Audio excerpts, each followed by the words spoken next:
Hello friends, आप सभी का स्वागत है हमारे अपने YouTube channel special field special study में। यहाँ पे जो भी स्टडी होती है स्पेशल तरीके से होती है और ये हम स्पेशल क्षेत्र की बात कर रहे हैं।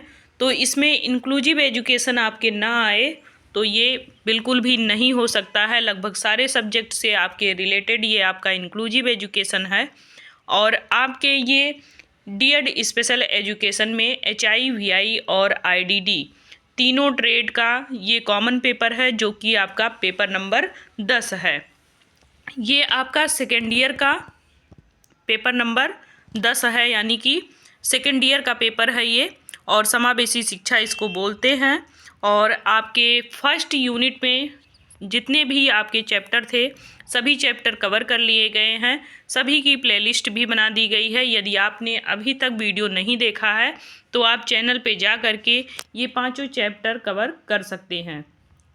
उसके बाद आप लोगों को सेकंड यूनिट में भी आप लोगों को 2.3 तक कंप्लीट करा दिया गया है।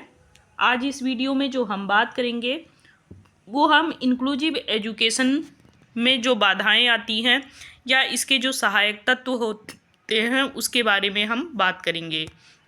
तो चलिए आज हम इससे रिलेटेड ये भी जानेंगे कि कैसे क्वेश्चन आपका बनता है। तो आपका बहुत ज़्यादा बड़ा टॉपिक नहीं है, तो इससे आपके जो क्वेश्चन बनेगा वो मात्र एक लाइन का बनेगा कि समावेशी शिक्षा में बाधाएं कौन कौन सी आती हैं या फिर इसके सहायक तत्व कौन कौन से हैं। तो चलिए स्टार्ट करते हैं। और कल तक आप लोगों को ये पांचवा चैप्टर भी पढ़ा करके कंप्लीट करा दिया जाएगा, यानी कि आप लोगों को ये पांचों चैप्टर कवर करा दिया जाएगा आपके सिलेबस के अनुसार, यानी कि 2 यूनिट आपके कल कवर हो जाएंगे। और आप फिर मंडे से थर्ड यूनिट की बात करेंगे और इसमें हम समावेशन के लिए प्रारंभिक पहचान और हस्तक्षेप वगैरह पढ़ना स्टार्ट कर देंगे। तो चलिए शुरू करते हैं। हमारा आज का जो भी टॉपिक है इससे रिलेटेड हम जानकारी हासिल करते हैं इस वीडियो में। ये आप देख सकते हैं आपके जो टॉपिक है उस टॉपिक से रिलेटेड आपको एक ही बार में एक लाइन में क्वेश्चन पूछ लिया गया है।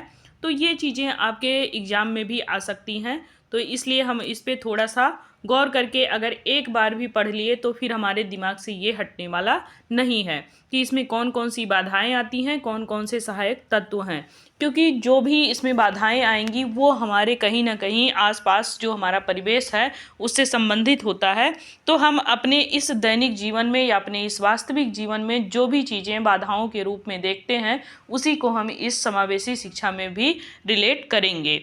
तो चलिए स्टार्ट करते हैं, देखते हैं क्या कुछ आप इसमें जानेंगे। तो समावेशी शिक्षा का तात्पर्य ऐसी शिक्षा प्रणाली से होता है जो सभी छात्रों, चाहे वे किसी भी प्रकार की पृष्ठभूमि से हों, चाहे वो किसी भी जाति के हों, धर्म के हों या फिर भेदभाव हो उनमें, या फिर शारीरिक या मानसिक दिव्यांगता से वो संबंधित हों, सभी को समान अवसर ये प्रदान करती है। जैसा कि आप लोगों ने इसको बार बार अभी तक समावेशी शिक्षा में पढ़ लिया है और आपने फर्स्ट यूनिट में भी ये सारी चीज़ें पढ़ रखी हैं। तो इसका उद्देश्य ये होता है कि हर छात्र को एक समान और गुणवत्तापूर्ण शिक्षा मिले। इसके लिए क्या करता होता है कि समाज में पूरी तरीके से वो समाहित हो, यानी कि सारी चीज़ें उसमें लागू की जाएं, तभी सारे बच्चों को यहाँ पे अच्छे से शिक्षा मिल पाती है, गुणवत्तापूर्ण शिक्षा मिल पाती है। समावेशी शिक्षा के लाभों की कोई कमी नहीं है, लेकिन इसे लागू करने में भी बहुत सारी बाधाएं और चुनौतियों का सामना करना पड़ता है। जैसा कि आप लोगों ने पहले भी पढ़ा कि यहाँ पे समावेशी शिक्षा में आपके विभिन्न जाति, धर्म और समुदाय से बच्चे आते हैं, विभिन्न भाषाएं लेकर के आते हैं, उनकी मातृभाषा अलग अलग होती है। तो ऐसे में उनको कौन कौन सी चुनौतियों का सामना करना पड़ेगा ये भी यहाँ पे कहीं ना कहीं सामने हमारे आता है। और इसके साथ साथ इन बच्चों को एक साथ जब समावेशन करके शिक्षा दी जाती है तो वही हमारी क्या कहलाती है, समावेशी शिक्षा कहलाती है। अब इसमें बाधाएं कौन कौन सी हैं। सबसे पहली बाधा आप देखेंगे कि शिक्षक प्रशिक्षण की कमी देखा जाना। यानी कि जो हमारे पुराने टीचर हैं, जो सालों से शिक्षित करते आ रहे हैं बच्चों को, उनको समय समय पर अगर हम प्रशिक्षण नहीं दे रहे हैं, जो नई नई टेक्निक आ रही हैं उसके माध्यम से उनको अवेयर नहीं कर रहे हैं, तो फिर वे बच्चों को वही पुरानी टेक्निक ही सिखाएंगे।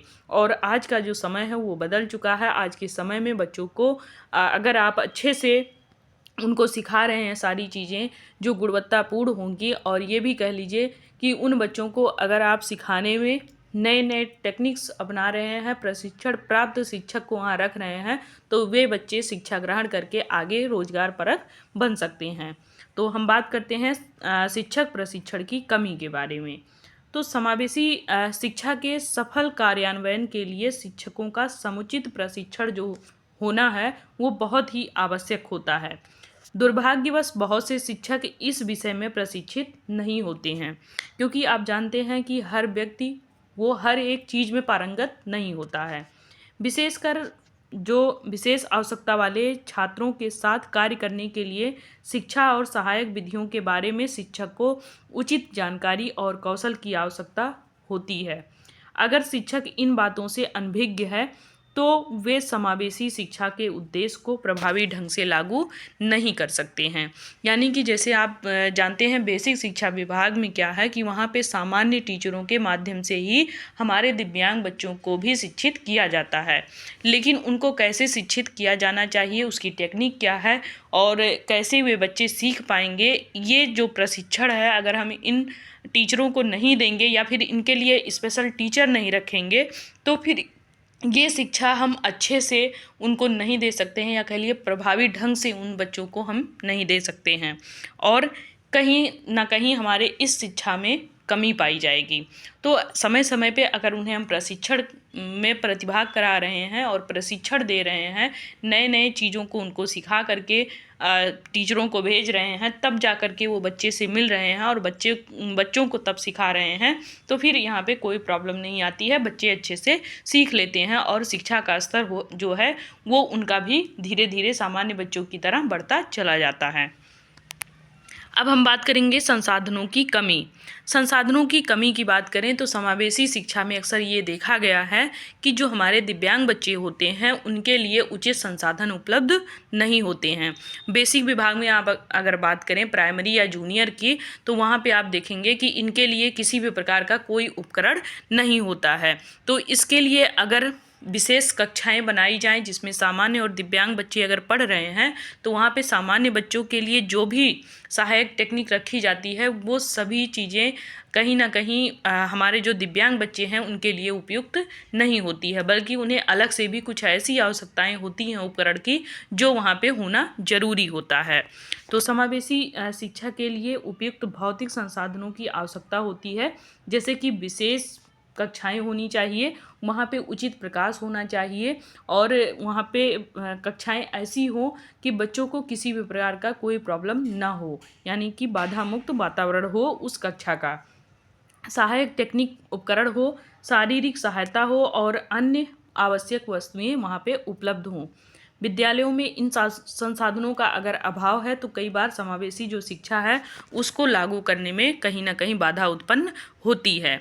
विशेष ज़रूरतों वाले बच्चों के लिए उपयुक्त कक्षा सामग्री होनी चाहिए, बड़े आकार की किताबें होनी चाहिए जिसको इनलार्ज प्रिंट बुक बोलते हैं, ये उपलब्ध होना चाहिए। ध्वनि सहायता उपकरण, यानी कि आपके ध्वनि सहायता उपकरण का मतलब जैसे जो रीडिंग बुक है या उसको जो बोल करके बुक को पढ़ता है, वो चीज़ें यहाँ पे होनी चाहिए जिससे बच्चे उसे समझ सकें और शिक्षा ग्रहण कर सकें। और भी विशेष प्रकार के यहाँ पे सामग्री का आवश्यकता होता है, तो वो सारी चीज़ें अगर उपलब्ध है तभी हम उस कक्षा को समावेशी कक्षा में तब्दील कर पाएंगे और उन बच्चों को वहाँ पे शिक्षित कर पाएंगे। अब हम बात करेंगे सामाजिक और सांस्कृतिक अवरोध।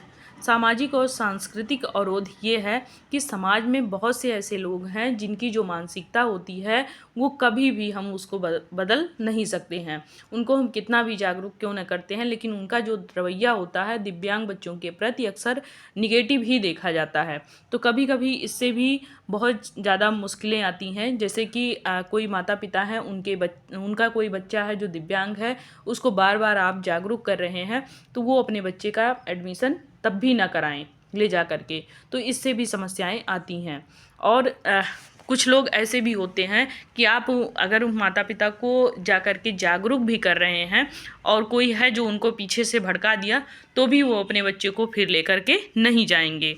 तो इस तरीके से भी देखा जाता है। और आप समाज में जो अभी तक पढ़ते आ रहे हैं कि समाज जो है वो दिव्यांग बच्चों के प्रति भेदभाव का नज़रिया रखता है, उनको कभी भी सामान्य बच्चों की तरह नहीं समझता है, उनकी क्षमता को नहीं समझता है। तो ये भी बहुत बड़ा निगेटिव पॉइंट यहाँ पे बनता है। समाज में मानसिक और शारीरिक दिव्यांगता वाले जो बच्चे होते हैं इनको लेकर के बहुत प्रकार की सामाजिक और सांस्कृतिक धारणाएं मौजूद हैं। अभी भी इन बच्चों को अक्सर भेदभाव और अस्वीकार कर दिया जाता है, इनको स्वीकारा नहीं जाता है समाज में। परिवारों, समाज और स्कूलों में समावेशी शिक्षा के प्रति जागरूकता का अभाव देखने को मिलता है, जिससे बच्चे जो हैं वो शैक्षिक यात्रा में कई प्रकार की मानसिक और सामाजिक चुनौतियों का सामना करते हैं और उनके लिए ये सारी चुनौतियां सामने आती भी हैं। इस प्रकार मानसिकता को बदलने के लिए समाज में जागरूकता जरूर फैलाना है, जिससे जो माता पिता हैं वो भी अवेयर हो सकें और समाज के जो लोग हैं जिनमें निगेटिव चीज़ें हैं इन बच्चों के प्रति वो भी इससे जागरूक हो सकें और इन बच्चों को भी प्रेरित कर सकें ताकि वो भी शिक्षा ग्रहण कर सकें। अब हम बात करेंगे यहाँ पे धन और वित्तीय संसाधन की कमी। तो धन और वित्तीय संसाधन की कमी का मतलब ये होता है कि जैसे अगर हम केवल यहाँ परिवार की बात कर लें तो परिवार में क्या होता है कभी कभी कि अगर दो बच्चे हैं एक माता पिता के, तो उनका कोई एक बच्चा अगर सामान्य है एक दिव्यांग है तो अक्सर जो भी धन खर्च करते हैं वो सामान्य पे सारा धन खर्च कर देते हैं और दिव्यांग के प्रति उनके पास धनहानि हो जाती है। ऐसे भी देखने को मिला है, जो हमारे आसपास में देखने को ये चीज़ें मिल जाती हैं। लेकिन हम यहाँ पे बात करेंगे समावेशी शिक्षा की। तो इसको अगर हमें प्रभावी बनाना है, इसको हमें एक्टिव रखना है, तो इसके लिए जो वित्तीय संसाधन होते हैं इसकी आवश्यकता हमें पड़ेगी। विशेष शिक्षा सामग्री की आवश्यकता पड़ेगी, सहायक उपकरण की आवश्यकता पड़ेगी, यहाँ तक कि विशेष शिक्षकों की भर्ती के लिए पर्याप्त वित्तीय सहायता की भी आवश्यकता पड़ेगी। लेकिन अभी भी आप लोग जानते हैं कि हमारे राज्य में केवल बिहार को छोड़ करके, जहाँ पे आप जानते हैं कि स्पेशल टीचर की अभी हाल फिलहाल उसका एग्ज़ाम हुआ है और अभी रिजल्ट नहीं आया है, लेकिन फिर भी आपके उत्तर प्रदेश में जो आदेश आया है, आदेश आने के बावजूद भी किसी भी प्रकार का कोई कार्य नहीं हो रहा है। तो इन दिव्यांग बच्चों के लिए सामने तो आते हैं नेता मंत्री या फिर आपके सीएम हो, वो आएंगे उतनी जितनी देर उसको देखेंगे उतने देर उनके लिए सहानुभूति रहती है, बाद में फिर इनके मन में किसी भी प्रकार की कोई सहानुभूति नहीं रहती है, क्योंकि इन बच्चों के प्रति उनका जो सोच होता है वो पता नहीं भगवान जाने की कैसी सोच रखते हैं कि उनके लिए टीचरों की नियुक्ति के लिए भी इनके पास वित्तीय धन नहीं होता है। भारत जैसे विकासशील देशों में शिक्षा के लिए बजट की जो सीमाएं होती हैं और समावेशी शिक्षा के लिए आवश्यक धन की कमी अक्सर इन बच्चों की शिक्षा में कहीं ना कहीं रुकावट डाल देती है। अगर हम देखें इस देश में बजट की सीमाएं तो वो तो बहुत हैं, वो आप हर क्षेत्र में देखेंगे, लेकिन जब हम समावेशी शिक्षा की बात कर देंगे तो यहाँ पे आपको ये बजट देखने को नहीं मिलता है। तो इससे भी कहीं ना कहीं ये कमियाँ देखने को मिलती हैं, ये भी एक बाधा डालती है। अब हम बात करेंगे विद्यालयों में समायोजन की समस्या। तो समावेशी शिक्षा में नियमित और विशेष आवश्यकता वाले बच्चों को एक साथ शिक्षा प्राप्त करनी होती है।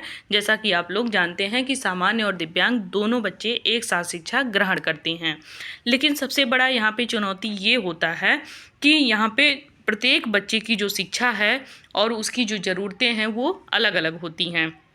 कक्षा में शारीरिक और मानसिक दिव्यांग वाले जो बच्चे होते हैं उनको एक साथ समायोजन करके पढ़ाया जाता है। इससे इनको उचित शिक्षा नहीं दे मिलती है और ये शिक्षा देना आसान भी नहीं रह जाता है। यह शिक्षकों के लिए एक कठिन कार्य हो जाता है क्योंकि उन्हें प्रत्येक छात्र की अलग अलग ज़रूरतों के अनुसार पढ़ाई का जो तरीका है वो अपनाना होता है और जो कि वो वहाँ पे अपना नहीं पाते हैं। नेक्स्ट पॉइंट है हमारा अंतर्राष्ट्रीय और स्थानीय नीतियों का अभाव। तो कुछ देशों में ये भी देखा गया है कि समावेशी शिक्षा को लागू करने के लिए प्रभावी नीतियां और कानूनी संरचना नहीं है। यह नीतियां छात्रों के लिए आवश्यक और विशेष सेवाएं प्रदान करने में सहायक होती हैं, लेकिन जब इन नीतियों का अभाव होता है तो जो समावेशी शिक्षा है उसकी गुणवत्ता कहीं ना कहीं आपको प्रभावित देखने को मिलती है। विशेष अगर शिक्षा सेवा की कमी आपको मिल रही है तो कहीं ना कहीं वो समावेशी शिक्षा के लिए एक बाधा के रूप में सामने आएगा और वो हर एक चीज़ में उस रुकावट भी डालेगा और बच्चों के डेवलपमेंट में भी कहीं ना कहीं ये रुकावट पैदा करेगा। अब हम बात करेंगे, ये तो था हमारा समावेशी शिक्षा में जो बाधाएं उत्पन्न होती हैं उसके बारे में। अब हम बात करेंगे यहाँ पे कुछ सहायक तत्व भी होते हैं, उसको भी हम यहाँ पे नज़रअंदाज नहीं करेंगे, इसको भी हम यहाँ पे पढ़ेंगे। तो यहाँ पे सबसे पहले हम बात करेंगे शिक्षक प्रशिक्षण और विकास। तो शिक्षक प्रशिक्षण विकास का मतलब ये होता है कि समावेशी शिक्षा की सफलता के लिए शिक्षक का प्रशिक्षण जो है वो काफ़ी महत्वपूर्ण माना जाता है यहाँ पे, क्योंकि जैसे शिक्षक ने ज्वाइन किया, जब उसने ज्वाइन किया वो जितना कुछ भी पढ़ा लिखा था वो उसने वहाँ पे अपनी दक्षता को दर्शाते हुए वहाँ पे वो ज्वाइन कर लिया, लेकिन बाद में धीरे धीरे फिर वो जो नई नई चीज़ें आती हैं उससे अवेयर होने के लिए प्रशिक्षण का कार्यक्रम चलाया जाता है। तो इसके लिए शिक्षकों को समावेशी शिक्षा के सिद्धांत, विशेष शिक्षा विधियों और विभिन्न शिक्षा के उपकरणों का प्रशिक्षण दिया जाना चाहिए ताकि ये समावेशी शिक्षा में रहते हुए बच्चों को आसानी से शिक्षित कर सकें। नियमित रूप से कार्यशालाएं होनी चाहिए, प्रशिक्षण कार्यक्रम आयोजित किए जाने चाहिए ताकि ये जो शिक्षक हैं ये विभिन्न ज़रूरतों के अनुसार उन बच्चों को शिक्षित भी कर सकें और उनको सक्षम और आत्मनिर्भर बना सकें। अब हम बात करेंगे यहाँ पे प्रौद्योगिकी का उपयोग कैसे किया जाए। तो समावेशी शिक्षा में प्रौद्योगिकी का उपयोग जो है वो छात्रों के शैक्षिक यात्रा को सरल और प्रभावी बना सकता है। विशेष ज़रूरतों वाले जो बच्चे हैं उनके लिए विभिन्न प्रकार के शिक्षा उपकरण जैसे कि software, audio books, speech recognition system और अन्य सहायक तकनीक जो उपलब्ध होते हैं, ये सभी उपकरण उनके लिए उपलब्ध कराए जाने चाहिए, इससे वे शिक्षित हो सकेंगे। यह छात्रों को उनकी गति और आवश्यकता के अनुसार सीखने का अवसर प्रदान करता है और शारीरिक या मानसिक रूप से दिव्यांग छात्रों के लिए एक सहायक उपकरण भी यहाँ पे हो सकता है। समाज और समुदाय की भागीदारी। समावेशी शिक्षा को सफल बनाने के लिए समाज और समुदाय की सक्रिय भागीदारी आवश्यक होता है। अगर समुदाय और परिवार इस प्रक्रिया में सहयोगी बने तो बच्चों को समर्थन और प्रोत्साहन मिलता रहेगा। शिक्षा के साथ साथ परिवार और समुदायों में जागरूकता फैलाने के लिए मानसिकता में बदलाव आना चाहिए और इसके साथ साथ जो उनकी ज़रूरतें हैं उसको भी स्वीकारना चाहिए। तो इसका कहने का मतलब ये है कि समुदाय हो, चाहे समाज हो या परिवार हो, परिवार से ही सारी चीज़ें स्टार्ट होती हैं। तो परिवार में सबको सहयोग करना चाहिए उस बच्चे का जो बच्चा आपका दिव्यांग हो, उसके लिए उसकी ज़रूरतें क्या हैं और उसको आगे किन चीज़ों में आप डाल सकते हैं जिससे वो आत्मनिर्भर बन सके, ये सभी चीज़ें वहाँ पे ख्याल रखना चाहिए। और जिनके अंदर भी निगेटिवपन आप देखिए तो उनको अवेयर भी करना चाहिए, यानी कि उनको जागरूक भी करना चाहिए। अब हम बात करेंगे यहाँ पे संसाधनों और वित्तीय सहायता की उपलब्धता के बारे में। तो समावेशी शिक्षा के लिए आवश्यक संसाधन उपलब्ध कराना एक सहायक तत्व माना जाता है, क्योंकि सरकार और जो अन्य संगठन होते हैं वे विशेष शिक्षा सुविधाओं के लिए बजट में वृद्धि करना चाहिए उनको, ताकि जो दिव्यांग बच्चे हैं उनके लिए उचित सामग्री की व्यवस्था हो सके, तकनीकी उपकरण आ सके और जो विशेषज्ञ होते हैं वे शिक्षक उनकी भी एक अलग से भर्ती की जा सके। स्थानीय सरकारों को भी विद्यालयों को इन संसाधनों से लैस करना चाहिए, ताकि वहाँ पे कोई भी दिव्यांग बच्चा अगर पढ़ने जा रहा है समावेशन में, या कह लीजिए कि जो सामान्य है उनके साथ में, तो वहाँ उसको उस चीज़ की ज़रूरत अगर पड़ रही है तो वो वहाँ पे उपलब्ध हो। नेक्स्ट पॉइंट है हमारा सहायक शिक्षक और विशेष शिक्षक की नियुक्ति। तो सहायक शिक्षक और विशेष शिक्षक की जो नियुक्ति है वो समावेशी शिक्षा में बहुत ही महत्वपूर्ण है, क्योंकि इन शिक्षकों का काम कक्षा में विशेष आवश्यकता वाले जो बच्चे होते हैं उनकी मदद करना होता है, ताकि वे सामान्य बच्चों की तरह ही शिक्षा प्राप्त कर सकें। क्योंकि यदि वहाँ पे आपके सामान्य टीचर है, अगर वो ज़रा सा भी ध्यान नहीं दे रहा उन बच्चों को, तो वो फिर शिक्षित नहीं हो पाएंगे। इन शिक्षकों को छात्रों के विभिन्न पहलुओं के बारे में पूरी जानकारी देना, कौशल प्रदान करना, और ताकि वे जो भी विद्यार्थी वहाँ पे आए शिक्षित होने के लिए, तो उनकी पूरी मदद हो सके और उनको भी उस शैक्षिक प्रक्रिया में शामिल किया जा सके। लास्ट पॉइंट है हमारा धार्मिक, सांस्कृतिक और सामाजिक जागरूकता। जैसा कि आप लोग जानते हैं कि हमारे समाज में भिन्न भिन्न प्रकार के लोग होते हैं और उनकी जो सोच होती है वो भी अलग अलग तरीके की होती है। तो उनको जागरूक करने का यहाँ पे बहुत बड़ा काम होता है, क्योंकि अगर उनको जागरूक नहीं करेंगे तो वो हर जगह बाधा पहुंचाने के लिए खड़े रहते हैं।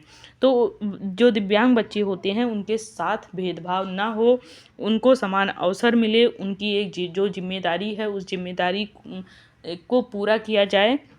इन सभी के चलते आपको समाज को जागरूक करना होगा, समुदाय को जागरूक करना होगा, यहाँ तक कि परिवार को भी जागरूक करना होगा, कि ताकि वे इन बच्चों को स्वीकार कर सकें और उनको भी शिक्षा ग्रहण करने के लिए आगे प्रोत्साहित करें। तो ये था आपके समावेशी शिक्षा में कुछ आपके जो बाधाएं आती हैं उसके बारे में चर्चा, और जो आपके कुछ सहायक तत्व हैं उसके बारे में चर्चा। तो आपको आई होप बहुत अच्छे से ये चीज़ समझ में आ गया होगा। फिर भी आपको कोई भी पॉइंट अगर समझ में नहीं आया है तो आप लोग कमेंट बॉक्स में ज़रूर कमेंट करिएगा। तो इस वीडियो में बस इतना ही। PDF अगर आपको चाहिए तो आप हमारे टेलीग्राम चैनल से जुड़ें। Special field special study Telegram channel, special field special study YouTube channel, आप दोनों जगह से जुड़ करके अपने सिलेबस के अनुसार अच्छे से पढ़ाई कर सकते हैं। तो तब तक के लिए बाय बाय, टेक केयर।